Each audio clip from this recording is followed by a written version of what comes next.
रूही ने कहा, नहार की जिंदगी को हमेशा के लिए अलविदा। तभी नहार गया डिप्रेशन में। ऐसे में सोनी ने नहार से कहा, रूही तो अब तुम्हें छोड़कर जा चुकी है, अब शीतल से शादी करके अपने बच्चे को अपना नाम दे दो। नहार तभी सोनी पर नहार को आया गुस्सा। ऐसे में नहार ने उठाया बड़ा कदम। सोनी, शीतल और रोमिल बच्चे का सच खोल दिया रपन के सामने।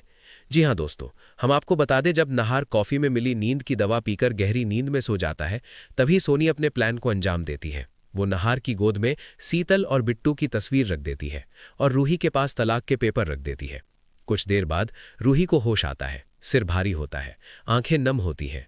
जैसे ही उसकी नजर तलाक के पेपर पर पड़ती है, उसके पैरों तले जमीन खिसक जाती है। तभी सोनी बनावटी हमदर्दी के साथ बोलती है, रूही, अब सब साफ है, नहार तुम्हें छोड़ना चाहता है, इसीलिए उसने तलाक के पेपर पर साइन कर दिए हैं, अब तुम भी साइन कर दो। रूही फूट फूट कर रोने लगती है, टूटी हुई आवाज में कहती है, माँ जी, शायद आप सही कह रही हैं। सोनी वहीं से चली जाती है और कमरे में रह जाती है एक टूटी हुई रूही और गहरी नींद में सोया नहार। रूही कांपते हाथों से तलाक के पेपर उठाती है, नहार की तरफ देखती है और आंसुओं के बीच बोलती है, नहार जी, मैं मानती हूं कि मैं कभी मां नहीं बन सकती, लेकिन क्या हमारा रिश्ता सिर्फ एक बच्चे का मोहताज था? अगर आप एक बार मुझसे कहते तो मैं बिट्टू को अपनी जान से भी ज्यादा प्यार देती। रूही की आवाज भर्रा जाती है, लेकिन अगर आप यही चाहते हैं कि मैं आपकी जिंदगी से हमेशा के लिए दूर चली जाऊं, तो मैं वो भी करूंगी, पर तलाक के पेपर पर साइन नहीं करूंगी। यहीं रूही एक बड़ा फैसला लेती है। वो तलाक के पेपर साइड में रखती है और नहार के लिए एक आखिरी लेटर लिखती है। लेटर में लिखा होता है, नहार जी, आप मुझसे कुछ भी मांग लेते, मेरे दिन, मेरी रातें, मेरी खुशियां, मेरी सांसें, मैं सब आप पर कुर्बान कर देती, लेकिन जिस वजह से आप मुझे तलाक देने पर मजबूर कर रहे हैं, वो मैं नहीं कर सकती। मैं मर सकती हूं, पर इन पेपर पर साइन नहीं कर सकती।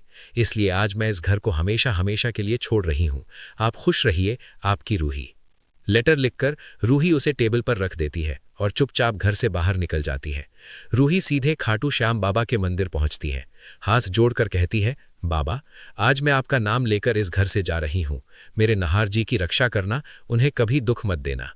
इतना कहकर रूही वहां से चली जाती है।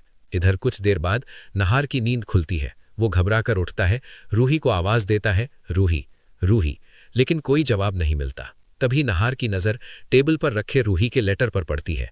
जैसे ही नहार लेटर पढ़ता है, उसके पैरों तले जमीन खिसक जाती है, आंखों में आंसू भर आते हैं। अब सवाल यह है दोस्तों, क्या नहार रूही को ढूंढकर वापस घर ला पाएगा? क्या सोनी और शीतल नहार की शादी जबरदस्ती करवा देंगी, या फिर नहार रोमिल, शीतल और सोनी का पूरा काला सच सबके सामने ले आएगा? अगर आप चाहते हैं कि सोनी, शीतल और रोमिल का पर्दाफाश हो और रूही और नहार फिर से एक हों, तो कमेंट में जरूर लिखिए, I support Ruhi and Nahar. Video को लाइक करें, चैनल को सब्सक्राइब करें।